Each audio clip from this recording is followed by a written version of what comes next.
Good afternoon, and welcome to the DFS Army YouTube channel. I'm Razzle11, and you can find me on X at Razzle11Grinds. Here to take a look at pitching for today, the 4th of August. It is Tuesday, and we do have an 11-game main slate ahead of us this evening. Shouldn't have any weather issues from my understanding. I'm going to scroll to the weather on the other screen. But we do have some interesting spots in the fact that we have Scooble making his debut in Wrigley. I mean, that's really it, but you also have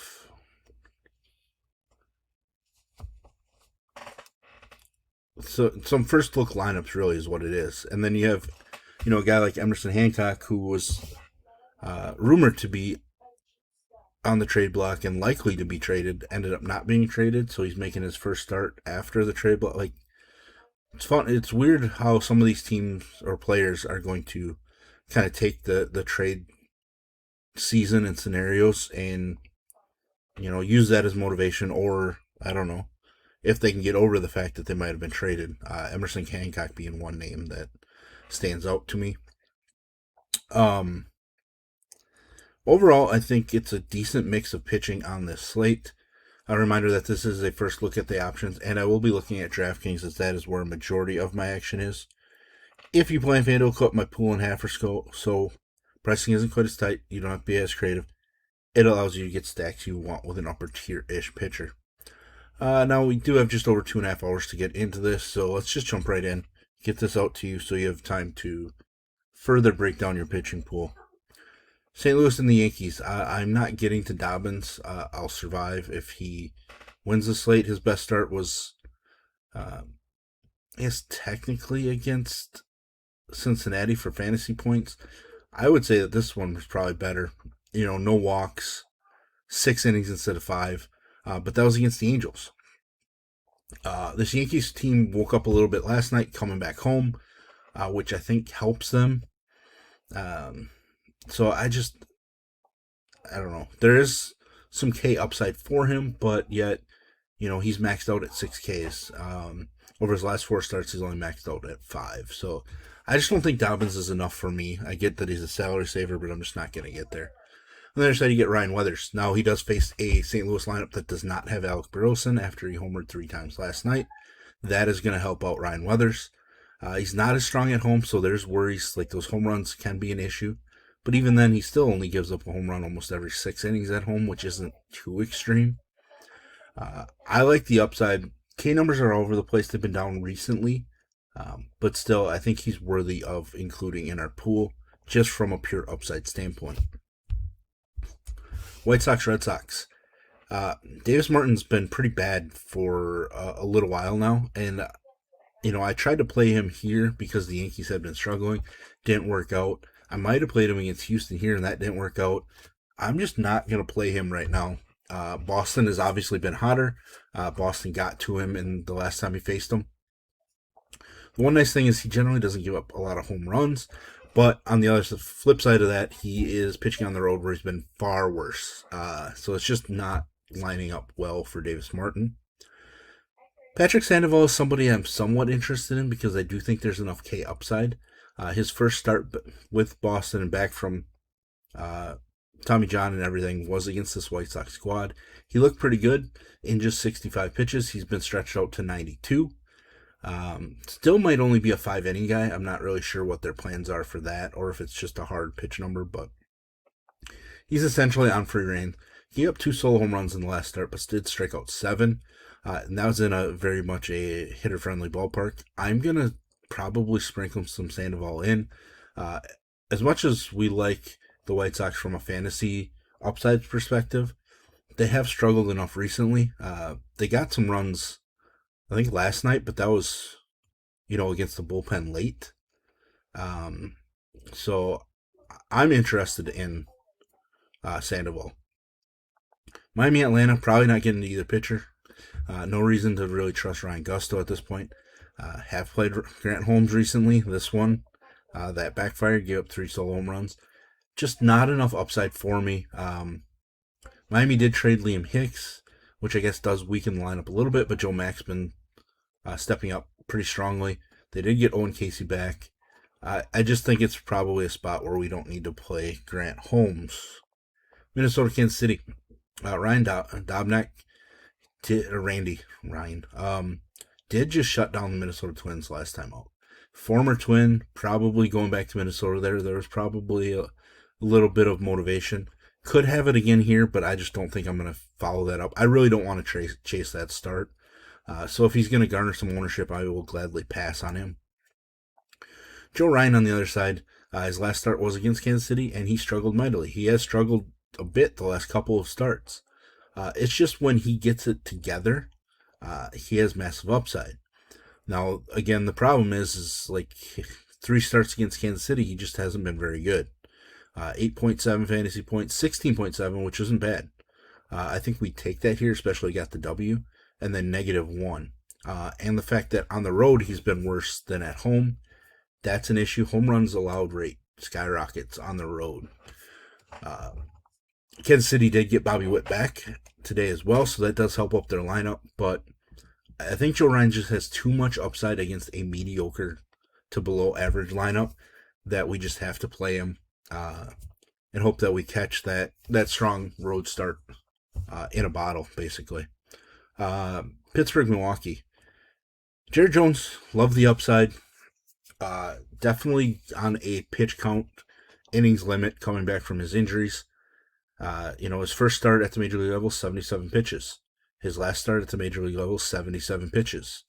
That's 11 starts separating them. They're basically holding him to around 80 pitches and 6 innings. With that said, he does have a couple starts that have approached 30 fantasy points, even with those limitations. So that showcases what he's capable of doing. I generally don't want to use right-hand pitching against Milwaukee, but some of the bats have struggled quite a bit. Yelich, Churio, Contreras. Recently, I think we just play Jared Jones. We just play him for the upside. He's not somebody I want to be super heavy on. I haven't looked at any ownership projections just yet, but he's definitely somebody I want to play in tonight because 30 does feel like a range of outcomes return for him. On the other side, Logan Henderson. After all of the rumors and everything, thought to be included in a Skubal trade, and it sounds like Detroit wanted Logan Henderson. Also sounds like Milwaukee refused to give up Logan Henderson and somebody like Luis Pena, from my understanding. So he sticks around in Milwaukee. Pittsburgh, striking out over 10 times per game on the road on the season, which is easily the highest in baseball. Just a ton of K upside for him. Hasn't gotten to 30 plus yet this season, but he's had so many of his starts at 23 plus. What is that? 5 of his 9-ish? Yeah, 5 of 9. He's pitching at home, where his fantasy points are even stronger. Does give up a few more home runs at home, but K rate's a little better at home. Whip's a little lower. Run prevention is better as well. So Logan Henderson's definitely going to be one of the top pitchers on the slate.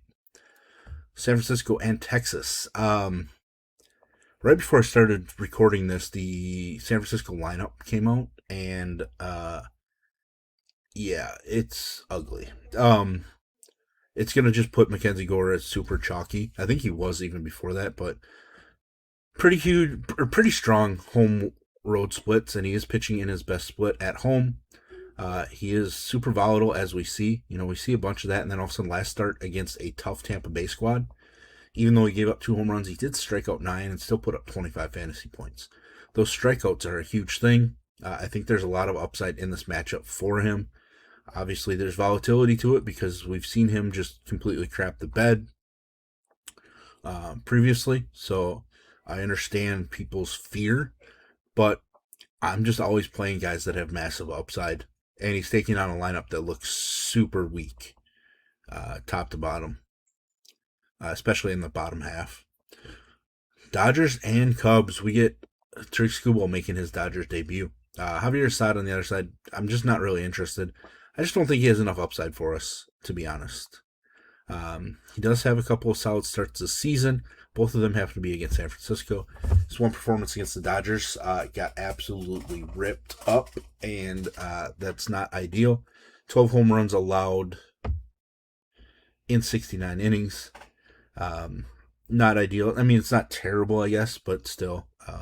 He has been good at home, but I think some of those starts he's gotten lucky where the wind's been blowing in, and he just doesn't have the strikeout numbers to offset giving up a home run or two. Now, the big question is do we trick Skubal or not? I didn't realize he had not gotten to the 100-pitch mark yet this season. So you can kind of look at it one of two ways. He wants to show off for after being traded to the Dodgers, and he could come out and dominate. Or he comes out and struggles because the Dodgers are on catcher number 3 or 4. Rushing just went on the IL to join Will Smith. So there's a lot of uncertainty between pitcher and catcher and all that stuff. I'm not sure if they would allow Skubal to kind of call his own game or not, but there's kind of two trains of thoughts. I like the idea of playing him because, if we get true Skubal fashion, he probably ends up as the highest scoring pitcher on the slate. Toronto and Houston, I'm going to kind of play the wait and see yet with Hayden Wesneski. I didn't mind him in the start against LA, but he wasn't overly sharp. A lot of base runners. Toronto doesn't strike out a whole lot. They are weak offensively, but still, I'm going to pass on Wesneski. On the other side, you get Trey Savage. Just a curious case. If he didn't walk 5 in his first start against Houston, he probably puts up a really strong, 23, 24 fantasy points because he was really good. Walks have kind of bit him over the last month and a half. But, when you look at his underlying numbers, they scream that he should have some dominant overall numbers. About a strikeout per inning, but average against on the season, 187, whip of 116. He's better on the road, which is kind of weird. So I'm playing you Savage, even though the Houston lineup has been a bit hotter recently. I just think there's enough in it for you Savage, because if he kind of doesn't, if he doesn't give up the walks that get him into trouble, if he limits it to 1 or 2 walks, mainly if he just walks Jordan 2 or 3 times, I think there's enough for him to be SP2 on the slate, and he's cheap enough now. There were times where he's definitely more expensive that made it a little tougher to roll with on DK because of the efficiency scoring. Tampa Bay, Colorado. Peralta making his debut with Tampa Bay. Would I be shocked if all of a sudden he suddenly goes out there and just dominates? Maybe not. He did do well against this Colorado squad. That 8 strikeout performance was his second highest on the season. So, but I just think that he's kind of cooked. He had just 1 strikeout the second time he faced him. So what is that telling you? With that said, it is Coors, and I'm just not interested in Freddie Peralta. Gabriel Hughes, not the best matchup for him. Not a ton of K upside. Has yet to allow home run this season. So that's interesting. San Diego, Arizona, probably not getting to either guy. Vasquez just doesn't intrigue me. Eduardo Rodriguez is a name that maybe, just maybe he's worth it. I have to debate it a little bit more. He has been at his best when at home. Doesn't really give up a ton of home runs. Basically 1 every 10 innings. Just not a huge K guy. 88 and 130 and 2/3. Just doesn't make you feel great about his upside. Detroit, Seattle. I do think both pitchers are in play. Hancock, don't really know what's going to happen. He's kind of struggled the last handful. I think there are strikeouts in the Detroit lineup, but there's a lot of power as well. Good ballpark to pitch in, so that might negate some of that power. So I think Hancock's going to be a sprinkle in. Troy Melton's going to be a guy that I want to play a decent amount. He's looked phenomenal this season. There's plenty of K upside. Just 5 strikeouts in each of his last 2, but before that he had 9, 9, and 7. So I do want to play Troy Melton in the upside. Super intriguing arm. Has been best on the road as well, so I will get there a decent amount. The problem is he's only $200 cheaper than Logan Henderson on this slate. But there we have it. There's our first look at the pitching. If you enjoyed what I bring to you, please hit the like button, hit the subscribe button, turn the notification bell, and get the alert anytime we drop videos here at DFS Army. If you want to join us, get access to our coaches, tools, sheets, Discord, etc., there will be a link in the description below. You can use promo code BOOK, BOOK, get you 20% off any monthly package. And as always, best of luck, everybody.